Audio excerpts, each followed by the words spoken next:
ابراهیم التیمی رحمه الله بوی چې ابراهیم علیه السلام یریږي نو څوک به په امن کې شي.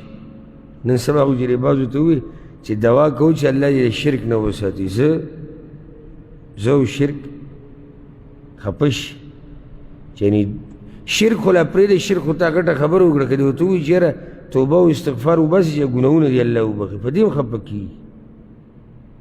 یعنې سم داسې بعض به ویني ته به وایي چې د دوی نه ایمان خرابېږي، نه دوی یریږي په ایمان باندې.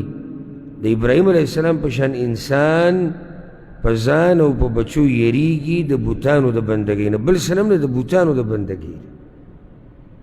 هغه سړی چې هغه د موحدینو امام دی هغه یریږي.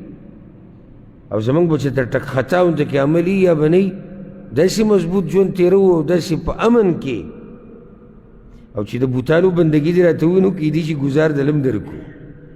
د بوتانو بندګي زه کوم، خو دا زړونه ګورې د الله په دوو ګوتو کې دي چې کوم طرف ته اړې هغه طرف ته اړولی شي.